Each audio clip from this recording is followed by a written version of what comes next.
अरे अभी नीचे रखिए, ऑफिस में रखिए, उसका बाद में काम होगा। ऑफिस में रखिए, ऑफिस में रखिए, क्लास चल रहा है, ऑफिस में रखिए।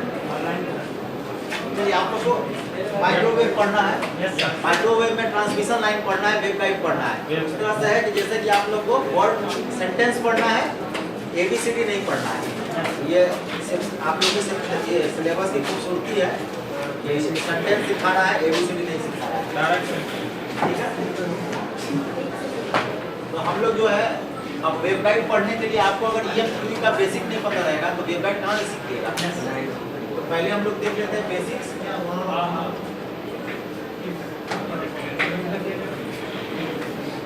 ठीक है, अब जैसे ये होता है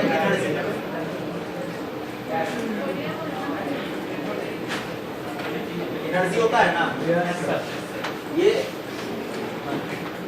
जो सबसे जैसे लाइट एनर्जी होता है, तो लाइट एनर्जी को हम लोग क्या क्या जानते हैं। लाइट एनर्जी जो है, एनर्जी जो है ये एक पार्टिकल के कारण भी हो सकता है,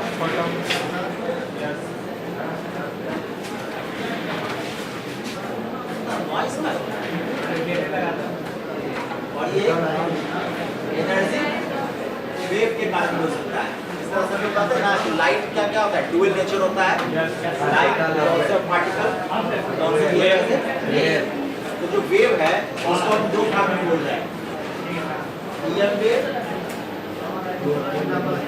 और DI वेव। लाइट पे ही रहा है।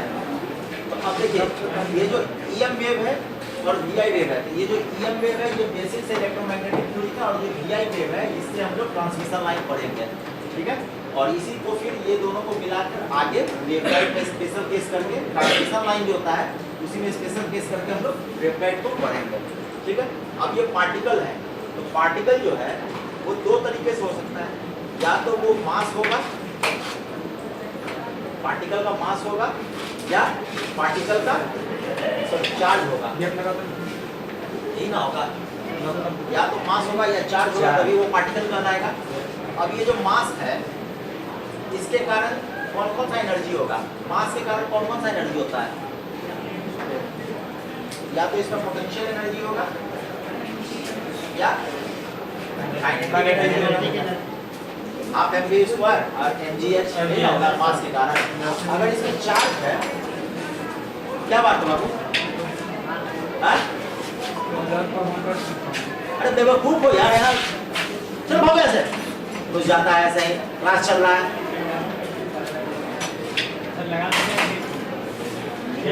चार्ज है तो चार्ज हो सकता है, दो तरीके का चार्ज हो सकता है, या तो ये चार्ज क्या होगा, रुका हुआ होगा, स्टेशनरी होगा,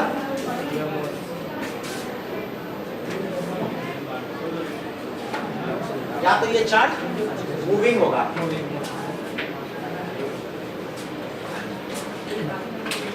ठीक है, अब ये अगर स्टेशनरी चार्ज है, इसके कारण जो फील्ड होगा स्टेशनरी चार्ज के कारण वो होगा पहला इलेक्ट्रिक फील्ड, और अगर चार्ज मूविंग है उसके कारण मेरा मैग्नेटिक फील्ड होगा। ये जस्ट क्लासिफिकेशन आपको कर रहा है, ठीक है। आप लोग को ये चार्ज के कारण जो है और वेव, ये सब आप लोग को सिलेबस में पढ़ना है, बाकी ये सब फिजिक्स में पढ़ना रहता है।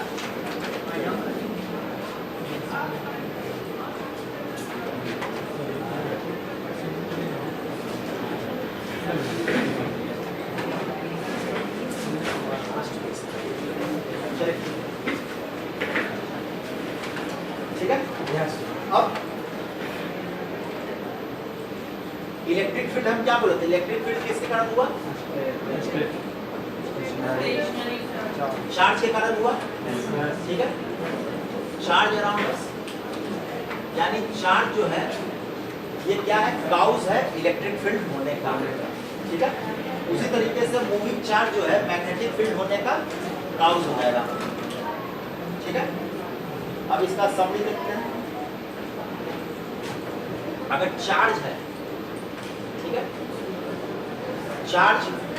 चार्ज को हम लोग एक्यूमुलेट करते हैं, ठीक है। बहुत सारा चार्ज लिया, एक्यूमुलेट कर दिया, बहुत सारा चार्ज को एक जगह ले आए। तो इस चार्ज के कारण मेरा क्या होगा, अब ये जो चार्ज है ये एक्यूमुलेट किए, ये स्टेशनरी है, अभी क्या है स्टेशनरी है। इसको हम जैसे 2 किलो चार्ज ला के रखती है, हालांकि ऐसा होता नहीं है, ठीक है, इतना कूलम चार्ज ला के रखते हैं, ठीक है, स्टेशनरी है। अब ये स्टेशनरी के कारण मेरा क्या होगा, इलेक्ट्रिक फील्ड होगा, ठीक है। अब ये चार्ज जो एक्यूमुलेट कर रहा है इसके कारण मेरा एक वोल्टेज होगा, चार्ज आ गया तो उसके कारण क्या होगा, वोल्टेज होगा। और ये वोल्टेज एसी होगा कि डीसी होगा, एसी वोल्टेज, यानी कि इसमें चार्ज क्या होना चाहिए, ये डीसी वोल्टेज, ठीक है, डीसी है। तो अब बताइए ये जो मेरा चार्ज है, ये चार्ज स्टेशनरी है, ये मेरा क्या है, गाउस है, ठीक है। और इस गाउस के कारण मेरा इफेक्ट क्या आया, इलेक्ट्रिक फील्ड आया, ठीक है। इस गाउस के कारण मेरा इफेक्ट आया, चार्ज जो कि स्टेशनरी है उसको हम एक्यूमुलेट किए, एक्यूमुलेट करने के कारण मेरा इलेक्ट्रिक फील्ड आया, ठीक है। उसी तरीके से चार्ज जो है ये मेरा मूविंग है। अब ये मूविंग 2 तरीके से हो सकता है, क्या क्या,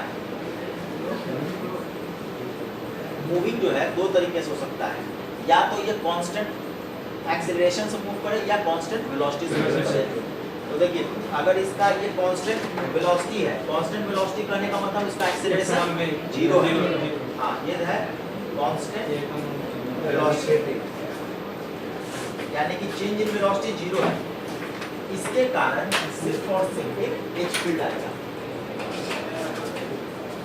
यानी कि चार्ज है, ये जो चार्ज है इसको हम लोग बोल सकते हैं कि ये KT हो गया, यानी dq/dt क्या हो जाएगा, K हो गया से, यानी dq/dt क्या है, करंट है। ये करंट कैसा होगा, AC करंट या DC करंट, मूविंग है तो DC होगा, यानी कि ये कांस्टेंट ये dq/dt क्या होगा, करंट, ये करंट कांस्टेंट है, यानी कि ये DC करंट है। अब करंट जो है अगर कांस्टेंटली अगर मूव करेगा तो इसके अलोंग सिर्फ और सिर्फ मैग्नेटिक फील्ड का कंसेप्ट आएगा।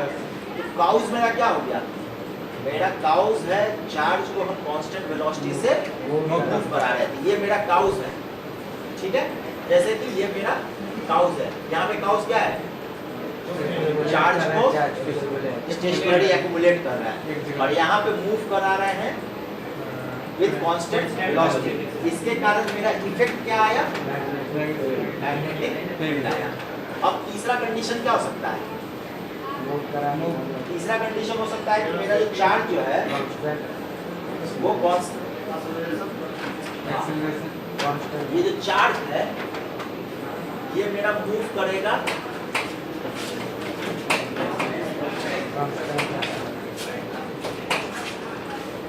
कांस्टेंट एक्सीलरेशन से, ठीक है, कांस्टेंट एक्सीलरेशन से मूव कर रहा है। तो जब ये कांस्टेंट एक्सीलरेशन से मूव करेगा तब दोनों बातें आएंगी, कौन कौन, जब कांस्टेंट एक्सीलरेशन से मूव करेगा तो इलेक्ट्रिक फील्ड भी जनरेट होगा और मैग्नेटिक फील्ड भी जनरेट होगा, यानी कि यहाँ पे पावर की बात आती है, क्योंकि यहाँ पे energy per unit time change कर रहा है। यहाँ पे चार्ज जो है वो कांस्टेंट एक्सीलरेशन से मूव कर रहा है, जिसके कारण एनर्जी जो है पर यूनिट टाइम चेंज कर रहा है। जब energy per unit time change करेगा तो उसको क्या कहेंगे, पावर बोलेगा, ठीक है। उस समय दोनों फील्ड आएगा, ये समझ में आया।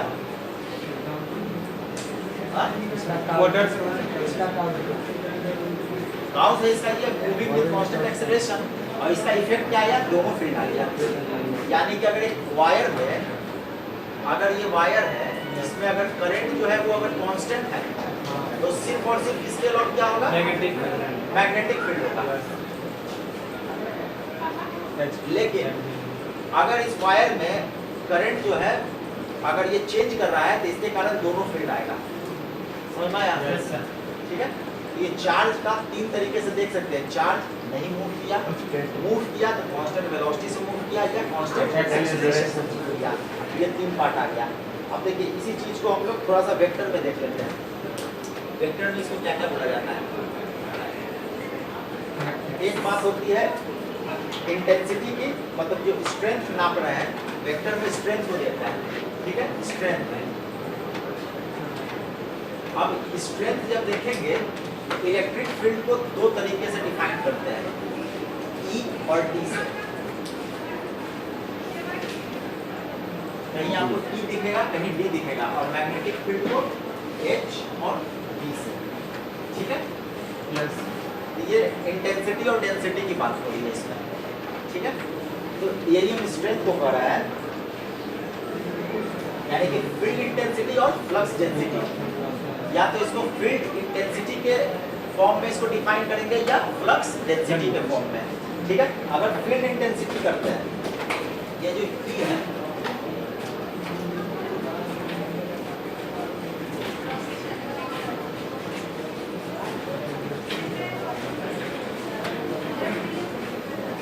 इलेक्ट्रिक फील्ड है, ठीक है। ये E जो है ये क्या है? वेक्टर है, वेक्टर है। और ये क्या है? Electric field intensity. Electric field intensity, ठीक है, इलेक्ट्रिक फील्ड इंटेंसिटी। और इसका यूनिट होता है वोल्ट और मीटर, ठीक है। यानी कि V = E डॉट dl होता है ना, इलेक्ट्रिक, सही है, ठीक है। इलेक्ट्रिक फील्ड इंटेंसिटी उसी तरीके से H होगा, ये हो गया मैग्नेटिक फील्ड इंटेंसिटी।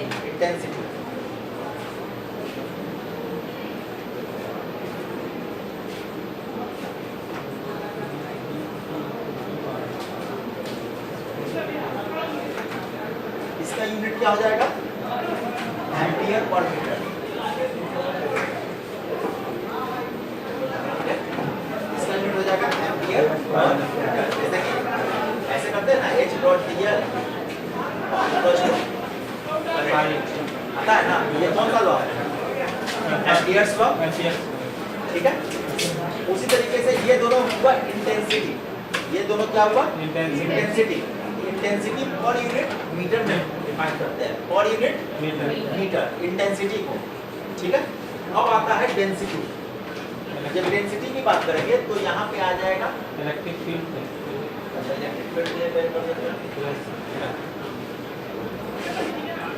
यहाँ बात आएगी D, ठीक है। इसको कहेंगे electric field electric flux density,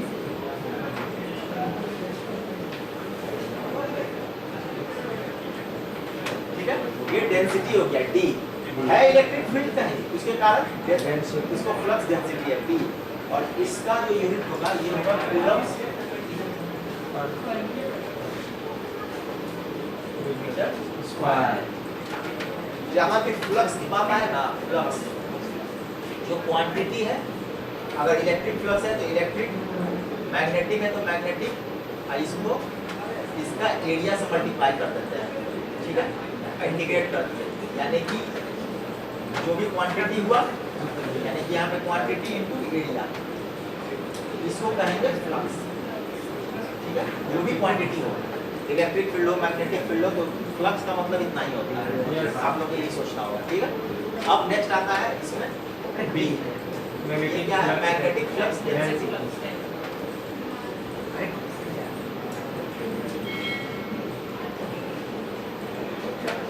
magnetic flux density. अब इसका जो यूनिट है वो होगा वेबर पर मीटर स्क्वायर, ठीक है, वेबर पर मीटर स्क्वायर। तो ये जो है ये दोनों क्वांटिटी क्या हुआ? पर इसका पहले वाला क्या था? मीटर और इसका मतलब क्या हुआ? पर यूनिट लेंथ की बात होगी इंटेंसिटी में, अब पर यूनिट एरिया की बात होगी मीटर डेंसिटी में। ये समझ में किसको नहीं आया? ये इतना बात किसको नहीं समझ में आया? ठीक है। अब नेक्स्ट देखते हैं।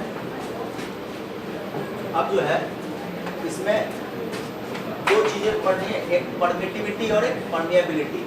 ठीक है, ये एप्सिलॉन जो है परमिटिविटी इसको कहेंगे परमिटिविटी ऑफ द मीडियम।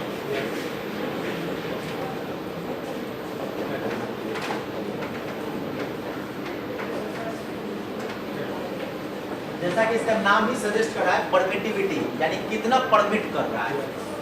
बहुत पहले में परमिट बनता था, आपको कहीं जाना है तो परमिट बनवा के जाइए, तो वैसे ही है परमिटिविटी, कितना परमिट करेगा। जैसे कि अभी आप हवा में चलिए तो जितना आपको ताकत लगाना पड़ रहा है हवा में चलने के लिए, अगर यही चीज आप पानी में चलिएगा तो क्या उतना ही ताकत से आप चल लीजिएगा पानी में? यानी कि परमिटिविटी जो परमिट कर रहा है, जो मीडियम हमारे चलने को, वो अलग अलग है। एयर अलग परमिट कर रहा है, वाटर अलग परमिट कर रहा है, कुछ और चीज होता तो अलग परमिट करता। दलदल, समझ रहा है? ठीक है, तो वही परमिटिविटी यानी कि एक मीडियम जो है कितना परमिट कर रहा है, उस चीज को हम एप्सिलॉन से मेजर करते हैं। ठीक है, यानी कि एबिलिटी टू परमिट,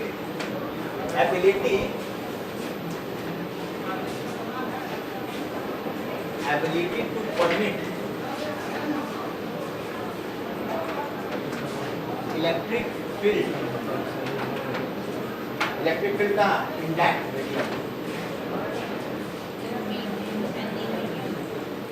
उस मीडियम है, इस मीडियम की बात हो रही है, जिस मीडियम की बात हो रही है उसका, यानी कि परमिटिविटी क्या हो गया, ability to permit electric field, electric field की जहाँ जहाँ बात आएगी वहाँ परमिटिविटी की बात आएगी। ठीक है, ये समझ में आ गया। अब ये परमिटिविटी का होता है जब इसको देखेंगे, ये एप्सिलॉन आर जो है, अब ये परमिटिविटी को दो भाग में, एक ये फिक्स हो गया, हाँ, और ये क्या हो गया, रिलेटिव हो गया, यानी ये चेंज करेगा। ये रिलेटिव है यानी चेंज करेगा कहाँ से, मीडियम टू मीडियम चेंज करेगा, और ये मीडियम टू मीडियम ये फिक्स है। ठीक है, अब जो है एप्सिलॉन आर, अगर एयर की बात होगी ये 1, अब जो भी मीडियम होगा उसका प्लस प्लस प्लस होते जाएगा, अलग अलग सर्कल। क्या कोई ऐसा मीडियम भी हो सकता है जिसका एप्सिलॉन आर नेगेटिव हो जाए, माइनस हो जाए, यानी चले थे ऐसे उधर भेज दे, हाँ होता है वैसा। जहाँ पे नेगेटिव होता है उस मटेरियल को हम लोग कहते हैं मेटा मटेरियल।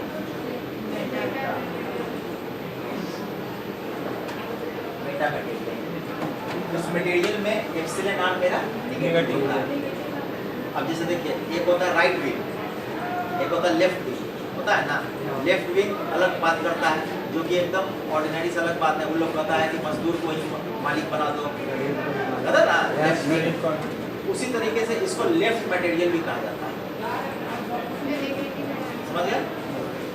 तो ये बेटा मटेरियल है, यहाँ पे एप्सिलॉन आर और म्यू आर जो है वो क्या होता है, नेगेटिव होता है, नेगेटिव।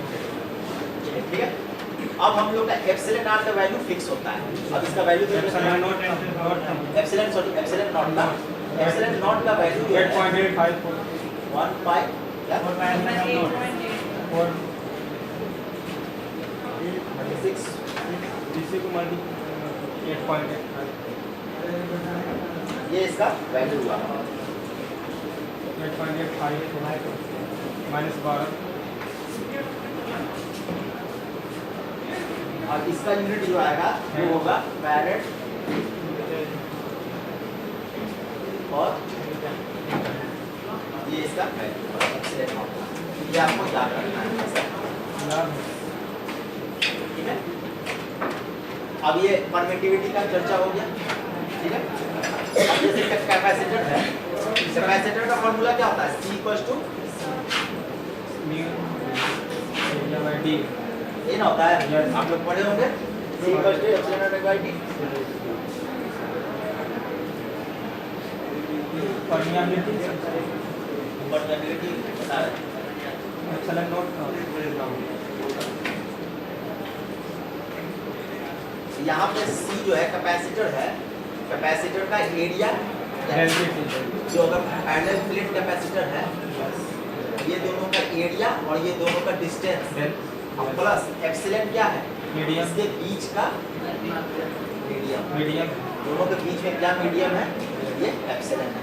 और जो मीडियम होगा अगर एयर होगा एप्सिलॉन का वैल्यू नॉट का वैल्यू यही रह जाएगा और एप्सिलॉन आर का वैल्यू 1 हो जाएगा।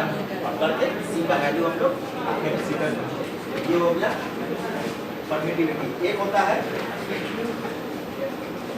जैसे कि परमिएबिलिटी,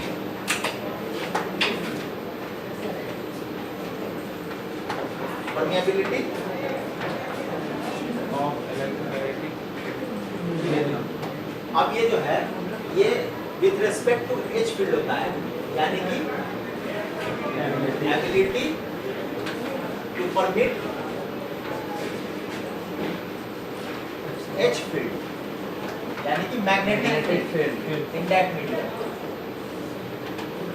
ठीक है, अब देखिए ये तो इलेक्ट्रिक फील्ड के लिए हो गया, इसका नाम परमिटिविटी यूज कर लिए, परमिटिविटी। अब मैग्नेटिक फील्ड के लिए एक और टर्म आएगा क्यों, अब परमिटिविटी तो यूज कर नहीं सकते, यूज हो चुका है ऑलरेडी, इसको कह दिया परमिटिविटी। और इसका क्या होगा, ability to permit H field in that medium. अब इसका वैल्यू देखते हैं, जैसे ये भी वैसे ही है, mu equals to mu not into mu R, mu not और म्यू आर। ये वैल्यू मेरा फिक्स रहेगा 4.10 हाँ, और ये वैल्यू मेरा चेंज करेगा, ये रिलेटिव वैल्यू है, ये मीडियम टू मीडियम डिफर करेगा। ठीक है, अब ये म्यू नॉट का वैल्यू कितना होता है 4.8। अब म्यू आर जो है किसी मीडियम का 1 या 1 से ज्यादा होता है, फिर वही बात होगी कहीं निगेटिव हो सकता है, हो सकता है। चलिए अब आता है म्यू नॉट। म्यू नॉट जैसे एप्सिलॉन नॉट और म्यू नॉट जो लोअर है ये क्या कर रहा है, सबसे कम वैल्यू हाँ 1 आया, मतलब एप्सिलॉन 1 है, 1 है या नहीं, मतलब एयर सबसे कम नहीं कर सकते हाँ, मतलब है लीस्ट वैल्यू है। ठीक है, लीस्ट वैल्यू। अब इसका वैल्यू कितना होता है 4.40 ठीक है, हैंडी पर और ठीक है, परमिटिविटी और परमिटिविटी समझने में कोई दिक्कत। चलिए अब नेक्स्ट देखते हैं। हम लोग जानते हैं कैपेसिटर, चार्ज और वोल्टेज का रिलेशनशिप जानते हैं।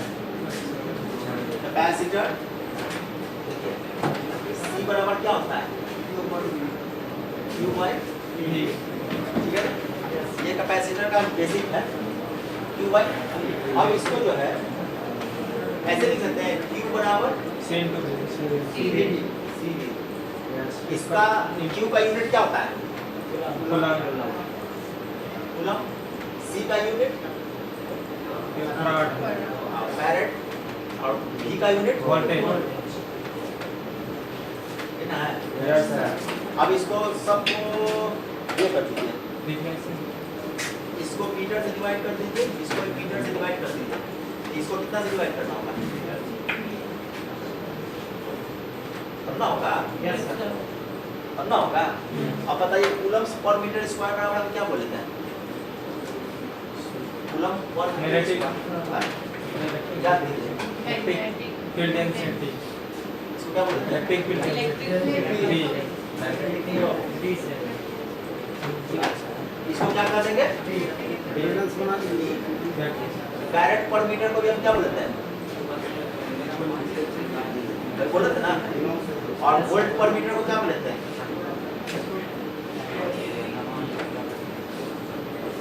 ये रिलेशनशिप बिटवीन इंटेंसिटी और फ्लक्स डेंसिटी, ये मेरा रिलेशनशिप आ गया। उसी तरीके से हम L बराबर इंडक्टेंस बराबर फ्लक्स बाय करंट होता है। ठीक है, अब इसको इधर ले जाएंगे, ये फ्लक्स है, flux inductance L I, flux का यूनिट क्या हो गया वेबर, इंडक्टेंस का करंट का एम्पियर। एम्पियर। कोई दिक्कत समझने में, कोई दिक्कत समझने में? नो अब चलिए इसको भी मीटर से कर दिए, इसको भी मीटर से कर दिए। मीटर स्क्वायर यहाँ पे क्या हो जाएगा? Metre square. Weber metre square को हम लोग क्या बोलते हैं? वेबर मीटर स्क्वायर को क्या बोलते हैं? Magnetic flux magnetic flux density यानी कि इसको हम कर देंगे बी हेक्टर हेनरी पर मीटर को भी हम लोग क्या बोलते हैं? पर हेनरी पर मीटर को क्या बोलते हैं? पर मीटर न्यू तो है देंगे, ठीक है? न्यू न्यू आर क्या है? रिलेटिव टर्म है, 1 2 3 4 वो यूनिटलेस है, ठीक है? और एम पर मीटर को क्या बोलते हैं? एम पर मीटर को चाबी कहाँ है? एम पर मीटर को क्या बोलते हैं? मैग्नेटिक फ्लक्स फील्ड एच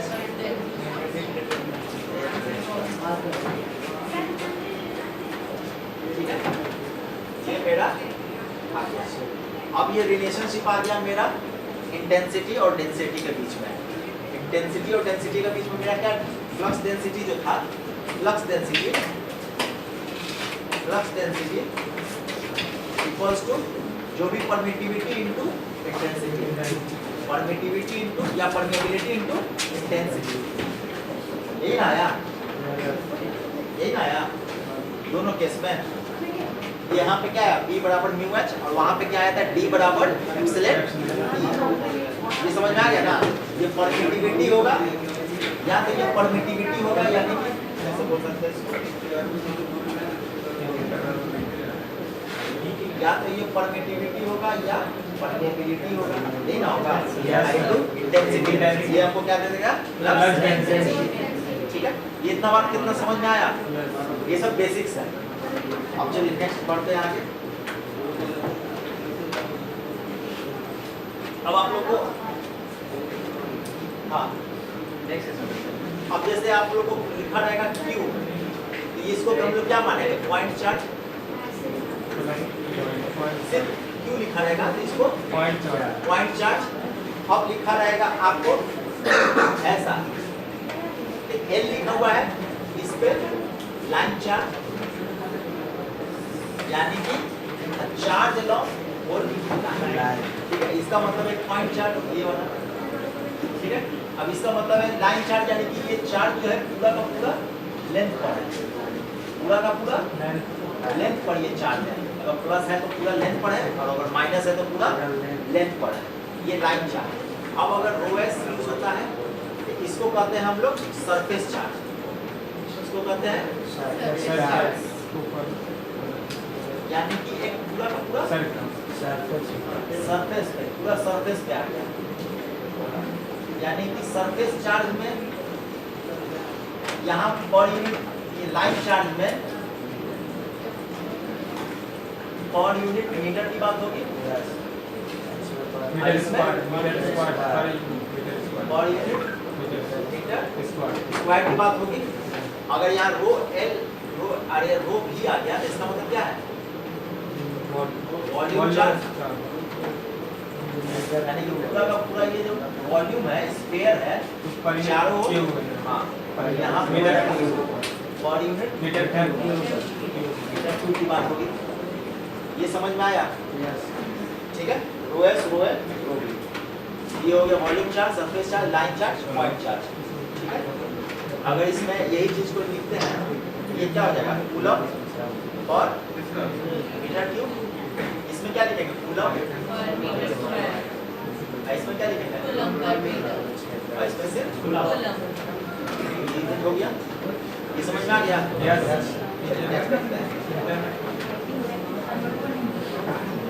अब आप लोग को थोड़ा बहुत वेक्टर कैसे इसी तरह से ये जो था ये बेसिक चार्ज डिस्ट्रीब्यूशन था, बेसिक चार्ज डिस्ट्रीब्यूशन। ये क्या था? Basic charge distribution. उसी तरीके से बेसिक करंट डिस्ट्रीब्यूशन भी हो सकता है, लाइन करंट, सरफेस करंट। देखते हैं ये आपका हो गया बेसिक चार्ज डिस्ट्रीब्यूशन।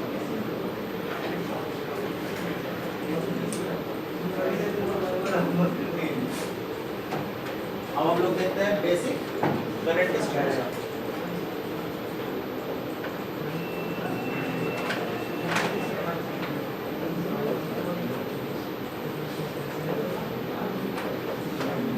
अब बेसिक करंट डिस्ट्रीब्यूशन में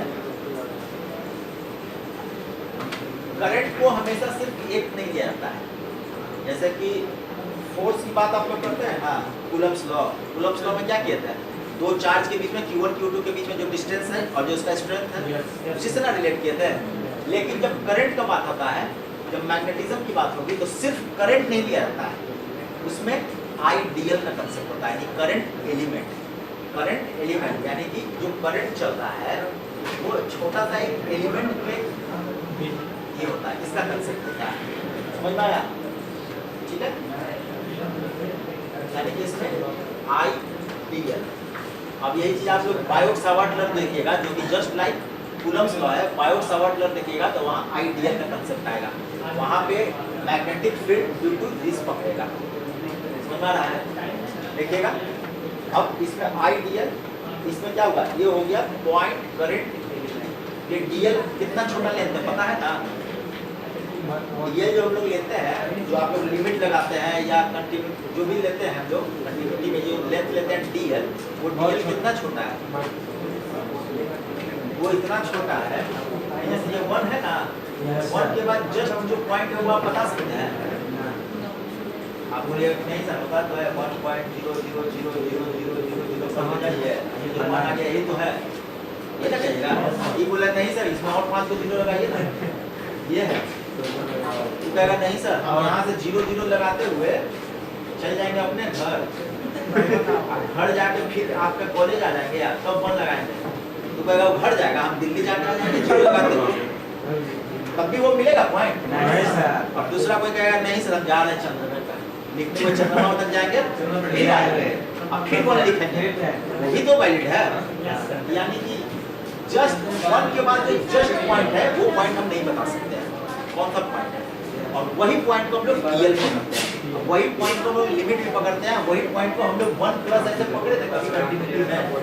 1 प्लस यानी 1 के जस्ट बगल वाला पॉइंट, या 1 minus just 1 H left hand वाला, वो जो पॉइंट पकड़ रहे थे वो पॉइंट ये है जिसको हम लोग डिफाइन नहीं कर सकते हैं, यानी वो कितना छोटा है ये हम नहीं बता सकते। ठीक है, तो वही क्या है डीएल। तो डीएल जो है अब इसको क्या कर सकते हैं, इसको कह सकते हैं पॉइंट करंट एलिमेंट, क्या इसको बोल सकते हैं पॉइंट करंट एलिमेंट।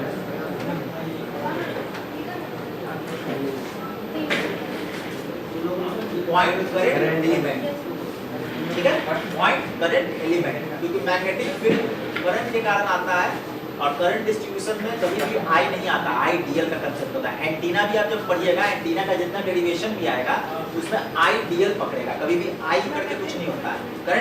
करंट को चलने के लिए एक जगह चाहिए ना, क्योंकि करंट क्या है, फ्लो ऑफ चार्ज। तो चार्ज को आप जब तक फ्लो नहीं कराइएगा तो फ्लो कहाँ से कराइएगा, कोई एक पाथ दीजिएगा, जो पाथ हल्का सा एक पाथ इनटू जो फ्लो किया चार्ज उसको कीजिएगा, तब जाके करंट का कंसेप्ट बनता है।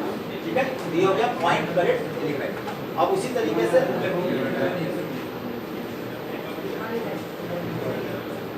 अगर एक सरफेस है, ठीक है, इसका लेंथ L है और इसमें करंट I है, ठीक है, एक I करंट इसमें फ्लो कर रहा है, इसको कहेंगे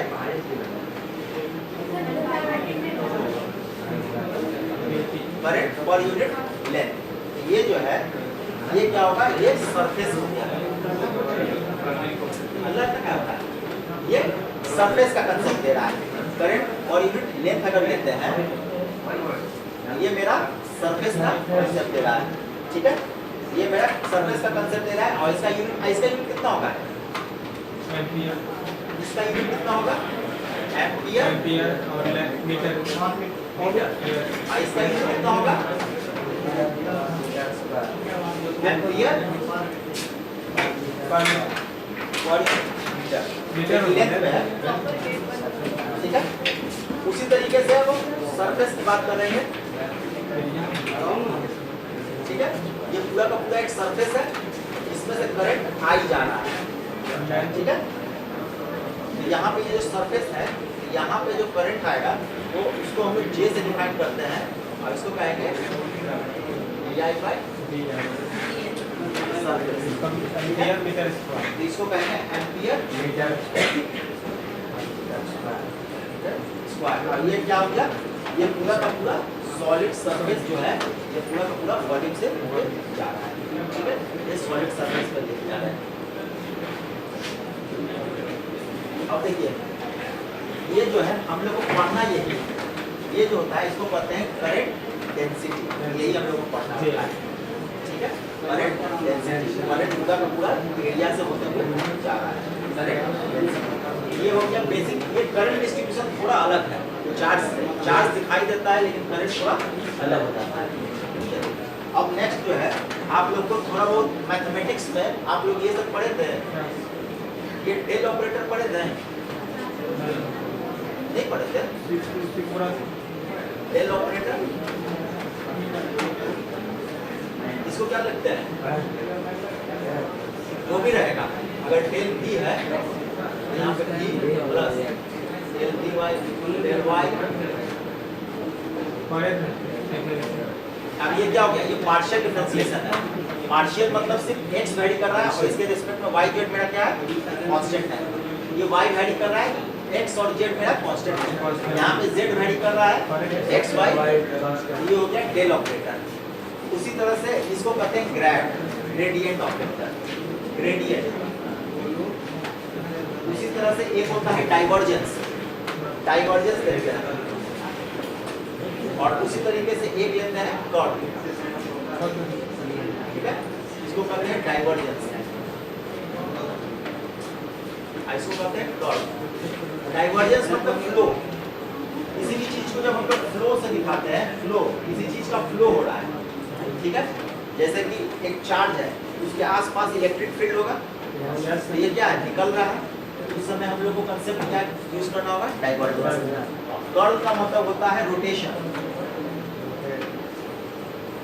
ठीक है, रोटेशन। अब जैसे ये पंखा है, जब हवा देगा तो ये हवा को क्या कर सकता है, रोटेट कर देता है। उसी तरीके से जब भी रोटेशन की बात आएगी, जो आप लोग वो देखे हैं टोर्नाडो, ऐसे तो पानी में जो घूमता है भंवर, तो वहाँ पे कर्ल का कंसेप्ट यूज करना होगा, ठीक है। तो ये हम लोग को 3 यूज करना है, और इसमें जो है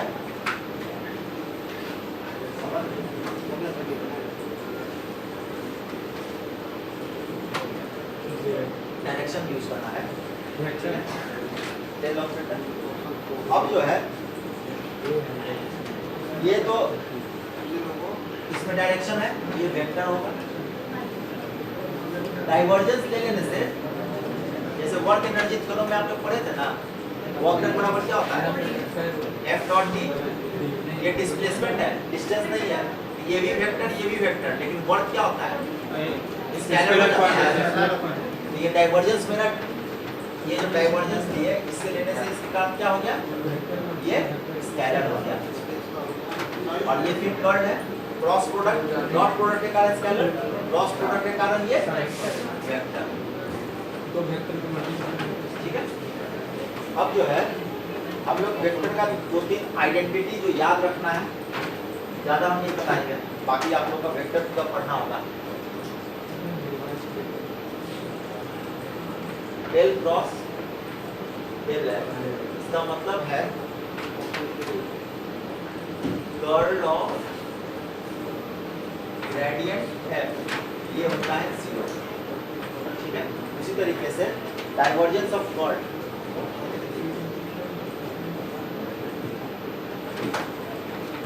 डाइवर्जेंस ये होता है 0, ठीक है। 2 यानी इसका मतलब क्या हुआ, ये हो गया कर्ल, कर्ल ऑफ ग्रेड होता है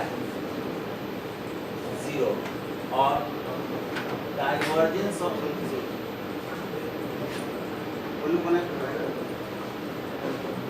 डाइवर्जेंस ऑफ कर्ल भी होता है 0, divergence of curl 0, curl of grade 0, ठीक है। और एक होता है आप लोग का क्रॉस स्केलर ट्रिपल प्रोडक्ट पढ़े होंगे, स्केलर ट्रिपल प्रोडक्ट पढ़े थे, हाँ क्या सर स्केलर ट्रिपल प्रोडक्ट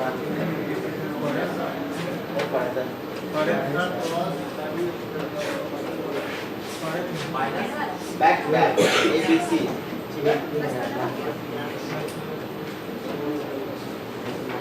ये यूज होगा हम लोग को ज्यादा। अगर ये आ गया डाइवर्जेंस ऑफ कर्व के साथ हम लोग का जीरो हो जाएगा, ठीक है। ये तीन आइडेंटिटी करके आगे बढ़ रहे हैं। नेक्स्ट जो है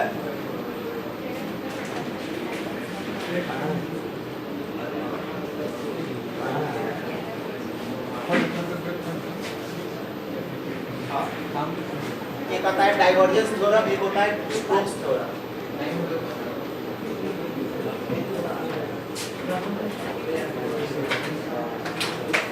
एक आएगा स्टोक्स थ्योरम,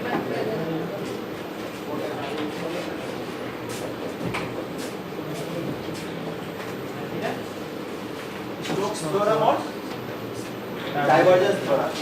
ये जो है डाइवर्जेंस थ्योरम में ये वेक्टर टू स्केलर हो जाएगा, ठीक है। और इसमें वेक्टर टू वेक्टर ही रहेगा, ठीक है। इसमें जो है ये जो है एक थ्योरम है जो कि सरफेस को चेंज कर देता है वॉल्यूम में, ठीक है। और ये थ्योरम है जो लाइन को चेंज करता है सरफेस में, ठीक है। अब इसका ये देख लेते हैं। ये सरफेस हो गया, ये बराबर हो जाएगा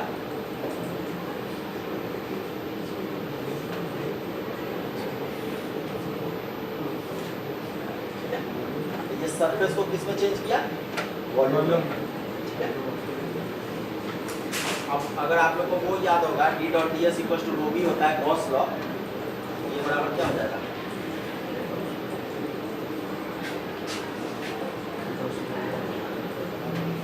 ये गॉस लॉ हो गया और रो बी बराबर d डॉट, ठीक है। ये हो गया सरफेस को किस में चेंज किया, वॉल्यूम में।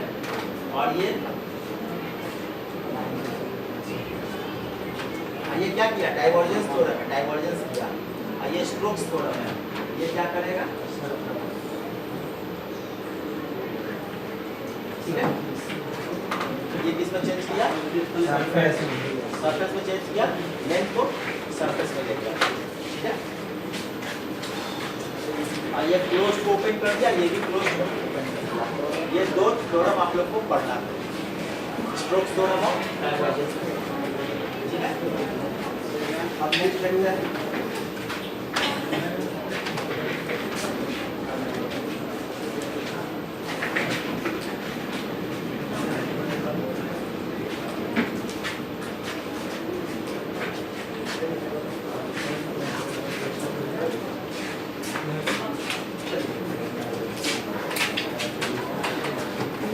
अब मैक्सवेल इक्वेशन देखते हैं, इतना चीज देख लिए।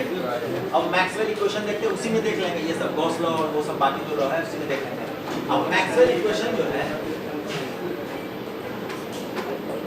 मैक्सवेल इक्वेशन आप लोगों को जब लिखने, मैक्सवेल इक्वेशन जब आया पहले ये टाइम वैरिंग फील्ड के कंसेप्ट में आया, यानी कि स्टेशनरी जब था, यानी कि जब स्टैटिक, अगर इसको स्टैटिक लिखना हो, स्टैटिक मैक्सवेल इक्वेशन, ठीक है। अभी हम स्टैटिक की बात कर रहे हैं, आप लोगों को एग्जाम में नहीं लिखना है, स्टैटिक कभी नहीं लिखना है, नंबर नहीं मिलेगा, समझाने के लिए बता रहे हैं, ठीक है। तो पहला जो है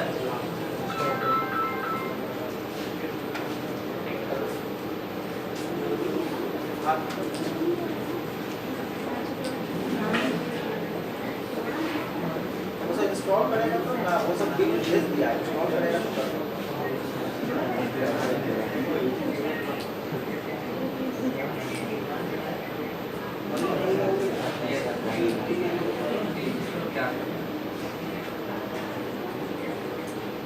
नहीं सर, अभी काम टिकिंग नहीं किया, आ रहे सर क्लास है।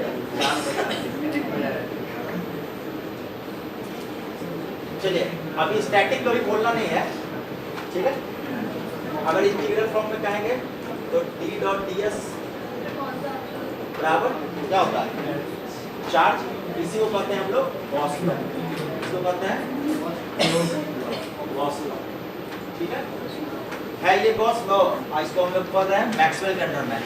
तो गॉस लॉ तो बहुत मतलब गॉस साहब तो पूरा गुस्सा हो जाएंगे कि हम अपने नाम पे एक लॉ दिए हैं और मैक्सवेल यूज कर रहा है, इतना उसका दिमाग है बेचारा, इसके पुराने के पहले मर चुके थे।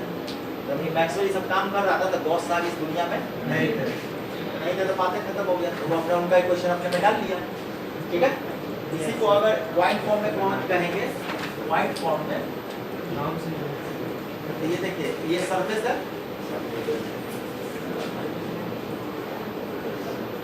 ठीक है, ये वाइट फॉर्म हो गया इसका, ये हो गया इंटीग्रल फॉर्म, ये हो गया इंटीग्रल फॉर्म। दूसरा जो है वो कहता है, जैसे आप लोग पढ़े होंगे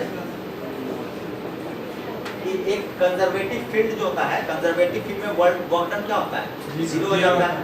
मतलब कि आप एक रास्ता है उसको ऐसे जाइए या उधर से घूम के जाइए या ऐसे करके जाइए, आपका वर्क डन वही रहेगा। तो यानी कि कंजर्वेटिव फील्ड में जीरो वही कंसेप्ट है, यानी कि इसको ये क्या है, लेंथ है, इसमें स्ट्रोक्स थ्रोन लगाएंगे, स्ट्रोक्स थ्रोन लगाएंगे तो क्या हो जाएगा,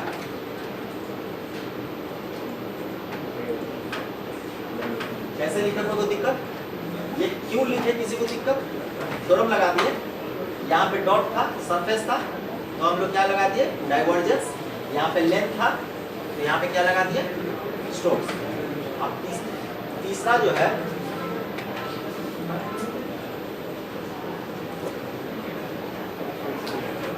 ये कहता है, इसका कहने का मतलब है कि मोनोपोल एग्जिस्ट नहीं करता है, मोनोपोल मैग्नेटिज्म में मोनोपोल एग्जिस्ट नहीं करता है, तो ये इसको एज इट इज छोड़ देते हैं, ठीक है, मोनोपोल एग्जिस्ट नहीं करता है। और चौथा जो मेरा एम्पियर्स लॉ था, ये कहता है एम्पियर्स आपने कहा था ये क्लोज सरफेस पे एच डॉट डीएल कितना होता है, करंट के बराबर होता है। अब ये डीएल है, ये हम कौन सा थ्योरम लगाएंगे, स्टोक्स थ्योरम की डाइवर्जेंस थ्योरम,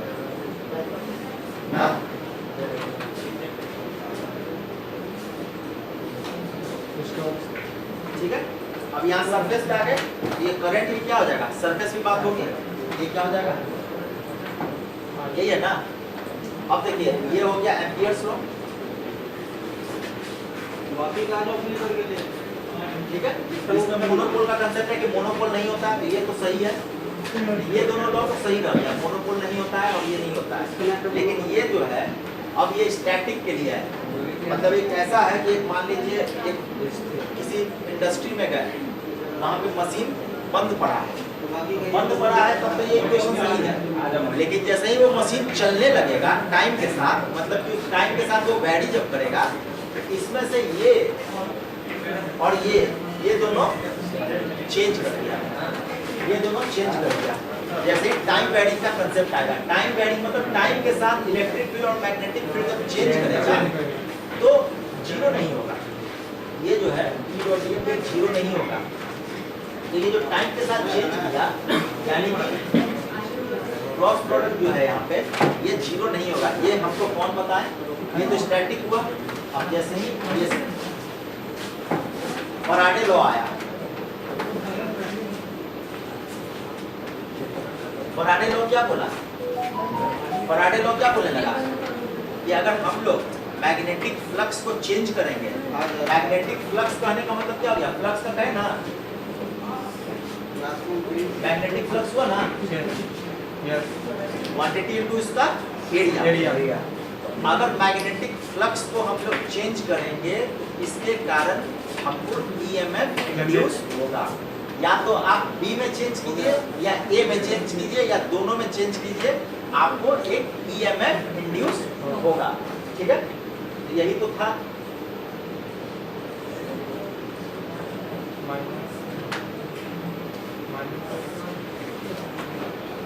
फ्लक्स है, ठीक है। यानी कि इसको हम लोग क्या लिख सकते हैं,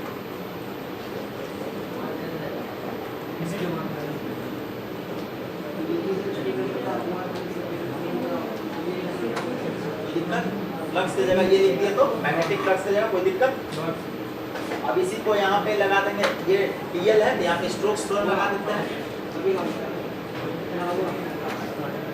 ये बराबर क्या आ जाएगा?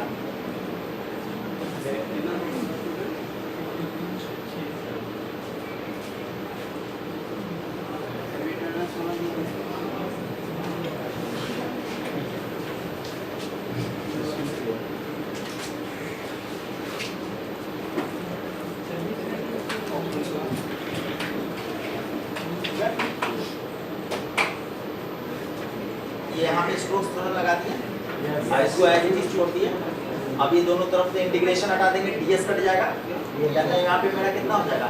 क्रॉस हाँ? माइनस माइनस क्या third log minus minus minus आता है लेंज लॉ के कारण, यस ठीक है, बढ़ता है।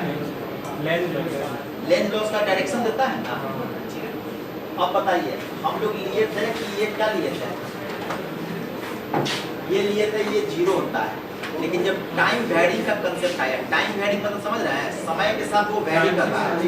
अभी आप जैसे बैठे हुए हैं तो आप स्टेशनरी हो गए, लेकिन जैसे ही उठ के चलने लीजिएगा तो आपका वैरी करेगा।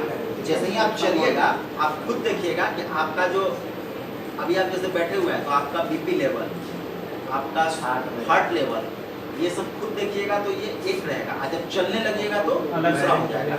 तो वही चीज़ है, ये स्टैटिक था तो ये ठीक था, ये रहा, लेकिन जैसे ही ये टाइम वैरिंग का कंसेप्ट आया तो टाइम वैरिंग में ये चेंज कर दिया। और ये चेंज कौन दिया? ये चेंज कर दिया, ये बात कौन बताया? हाँ? कौन बताया? फराडे साहब ने बताया। अब ये बात को भी मैक्सवेल अपने इक्वेशन में डाल दिए। हाँ, नहीं बोल पाया। तीन का तीन इक्वेशन तो ये फर्जी में अपना ले लिया। अब बचा एम्पियर्स लॉ। ये तीनों लेने में उसको कोई दिक्कत हुआ? नहीं। अब चौथा जो है एम्पियर्स लॉ। अब जब एम्पियर्स लॉ की बात है, एम्पियर्स लॉ क्या बोला था? यही ना, H डॉट dl बराबर I होता है, यही ना है।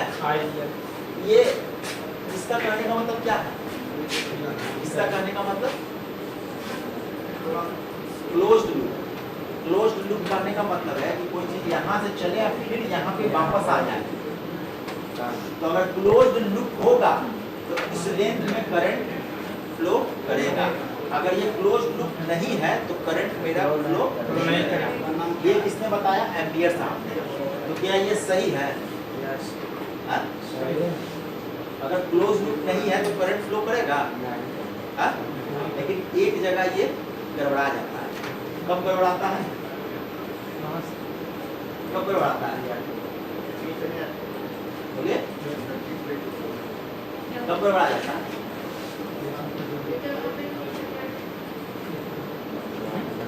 अगर यहाँ पे कैपेसिटर है और यहाँ पे AC दे रहे हैं, ठीक है, तो ये तो क्लोज लूप हुआ नहीं, क्लोज नहीं ना हुआ, कैपेसिटर है, ओपन में नहीं है, ये क्लोज लूप हुआ नहीं, और ये AC दे रहे हैं, तो क्या AC होने के कारण एक बार प्लस माइनस, एक बार फिर माइनस प्लस, और ये करते हुए इसमें से करंट फ्लो करेगा, करंट फ्लो करेगा। एक कैपेसिटर होता है तो करंट आगे पीछे करता है।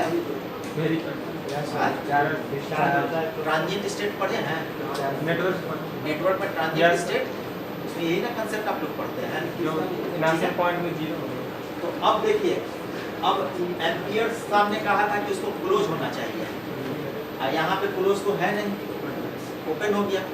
ये कंसेप्ट उनका गलत हो गया, ये कंसेप्ट इनका गलत हो गया। अब ये जो कंसेप्ट गलत हुआ, ये कंसेप्ट में यानी कि इस समय कुछ दूसरा करंट भी चलेगा, ठीक है। बाकी क्लोज में ठीक है, लेकिन जब कैपेसिटर ये सब जब आएगी तो एक और करंट, डिस्प्लेसमेंट करंट चलेगा। ये दूसरा करंट जो है वो मैक्सवेल साहब ने डिराइव किया, और डिराइव करके सिर्फ एक चीज, वही करंट का वैल्यू दिए, इसका ये वैल्यू होता है, और ये करके बाकी चारों इक्वेशन के एक जगह लाए। इसलिए लाए, उनका कहना था कि ये चार इक्वेशन से दुनिया का कोई भी वेव डिराइव हो सकता है, सिर्फ यही चार को यूज करें। इसलिए मैक्सवेल का चार इक्वेशन हम लोग पढ़ते हैं, ठीक है।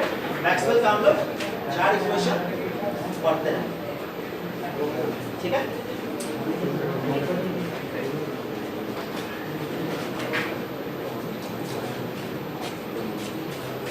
तो देखिए एक ये जो था अरे ये गेट बंद करके वो गेट बंद करके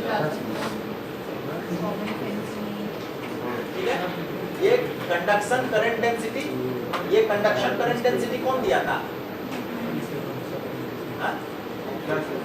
कंडक्शन जो है करंट डेंसिटी ये कौन दिए थे?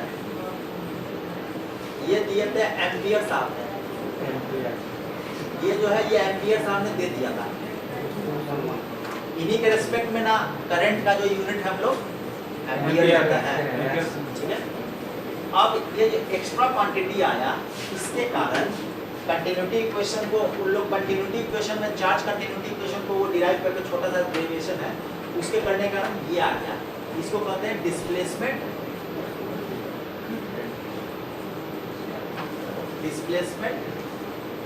Current density.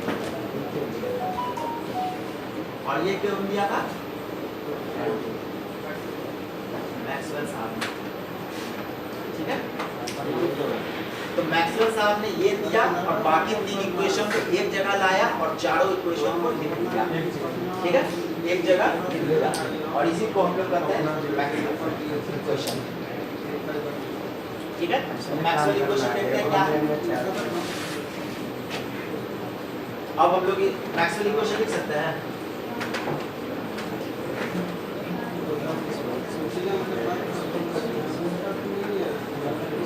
ठीक है, अगर इसको पॉइंट फॉर्म में लिखना होगा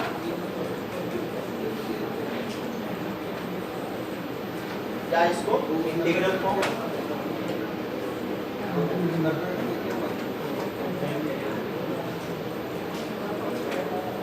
पॉइंट फॉर्म या इंटीग्रल फॉर्म। पहला क्या था? डेल डॉट ds, ये मेरा क्या हो गया? ये पहला इक्वेशन पॉइंट फॉर्म में। दूसरा इक्वेशन मेरा इलेक्ट्रिक फील्ड के कारण आएगा, क्या लिख सकते हैं? ठीक है, इसको ऐसे भी लिख सकते हैं।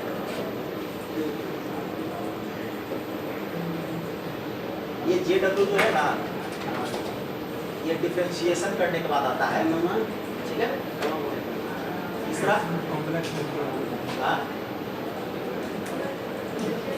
डेल डॉट ds, ये मेरा हो गया 0। और चौथा अभी और फॉर्म आएगा, अभी 4 तरह का फॉर्म लिखेंगे इसलिए घबराइए नहीं।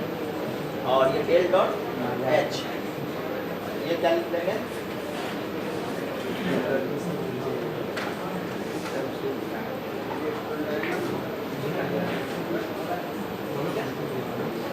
यहाँ पे जो है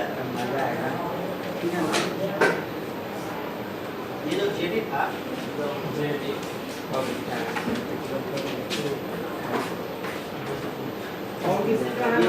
था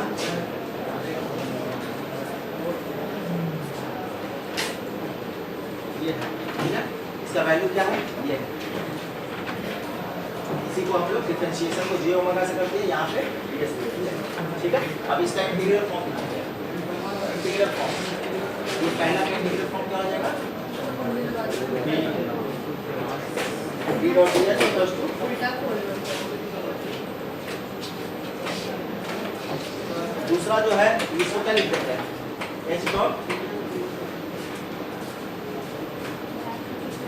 ठीक है। d डॉट dl क्या लिखेंगे? Minus j omega v dot ds। तीसरा जो है ये तो आई डिग्रीज लिखा जाएगा। और ये चौथा है, चौथा थोड़ा सा इसमें लिखेंगे, क्या लिखेगा चौथा? h dot dl equals to gs को लिखना है, इसको एक साथ लिख देते हैं। gs को क्या लिख देंगे?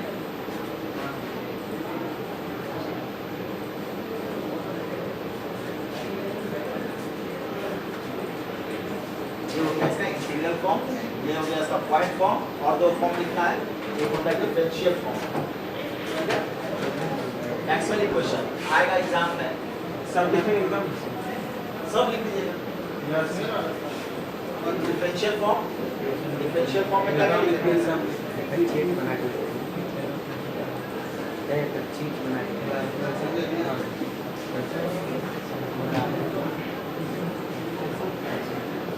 ऐसे ही पढ़ा रहा है एकदम लाइन सबमिट कर सर कभी चेक करेंगे स्टार्ट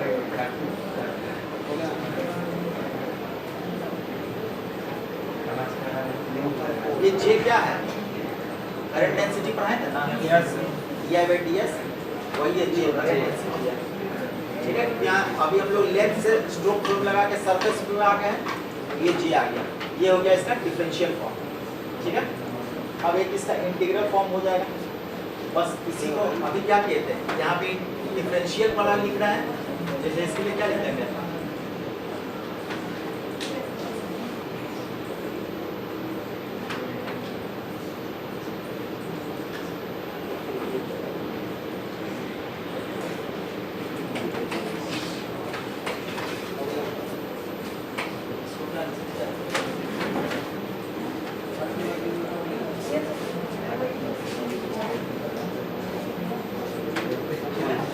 और यहाँ पे क्या लिख देते हैं?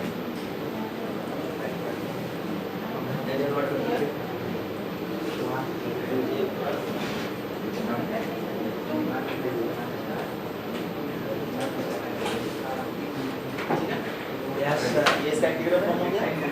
बाकी ये ऐसे ही आ जाएगा b डॉट ds। क्या बोल रहा है? और यहाँ पे आएगा ये चारों फॉर्म लिखा गया। जो फॉर्म लिख लीजिए चारों में से ये मैक्सवेल इक्वेशन है। अब ये मैक्सवेल इक्वेशन से हम लोग वेव इक्वेशन को डिराइव कर सकते हैं। तो वेव इक्वेशन को जब डिराइव करना है तो ये देती है। अब यहाँ पे ये देखिए, यहाँ इलेक्ट्रिक फील्ड है और इसके कारण क्या आ गया, मतलब कि चेंज करेंगे मैग्नेटिक फील्ड में तो मेरा क्या आ गया? Electric field. और उसी तरीके से यहाँ पे भी देखिए, ये क्या है? C बराबर क्या लिखते हैं? यही ना लिखते हैं, क्या लगा है? यहाँ पे ये लिख देंगे, तो यहाँ पे ये क्या है? Electric field. और फिर इसमें चेंज किया तो मेरा क्या आ गया? Magnetic field. यानी मैग्नेटिक फील्ड में टाइम के साथ वैरी की है। मैग्नेटिक फील्ड में टाइम के साथ वैरी की है। मैग्नेटिक फील्ड में टाइम के साथ वैरी किए तो हमको क्या मिल गया? Electric field. और इलेक्ट्रिक फील्ड को टाइम के साथ वैरी किए तो क्या मिल गया? यानी कि टाइम के साथ वैरी करेंगे तो हमको स्पेस, ये जो है, ये डेल क्रॉस जो है, ये dx dy dz के फॉर्म में होता है। ये डेल किसके फॉर्म में बताते हैं? dx dy dz के फॉर्म में बताते हैं ना? कैसे बताते हैं? dy dx dy dy dz, यानी कि ये स्पेस के फॉर्म में है। स्पेस है x y z और ये क्या है? टाइम। यानी कि टाइम वैरिंग मैग्नेटिक फील्ड से मेरा स्पेस वैरिंग इलेक्ट्रिक फील्ड आ जाएगा, या टाइम वैरिंग इलेक्ट्रिक फील्ड से मेरा स्पेस वैरिंग मैग्नेटिक फील्ड। ये समझ में आया? नहीं समझ में आया? बोलिए। यहाँ पे अगर हम टाइम वैरिंग मैग्नेटिक फील्ड है, इसके कारण मेरा इलेक्ट्रिक फील्ड आ गया, स्पेस वैरिंग। और यहाँ पे टाइम वैरिंग इलेक्ट्रिक फील्ड है तो मेरा स्पेस वैरिंग। यानी कि आप लोग वो देखे थे गंगाधरी शक्तिमान है, समझ में आया ना? अलग अलग कुछ नहीं है, उसमें चेंज करेंगे तो वो आ जाएगा, उसको चेंज करेंगे तो ये आ जाएगा। समझ में आया? चलिए यहाँ तक अभी रहने देते हैं। आप लोग को उसके बाद, इसके बाद जो है अब वेव पढ़ाएंगे। और जब वेव हो जाएगा तो उसके बाद ट्रांसमिशन लाइन। ट्रांसमिशन लाइन जब समझ में आ जाएगा तब आप लोग को समझ में आएगा वेव गाइड। ठीक है? हाँ जी,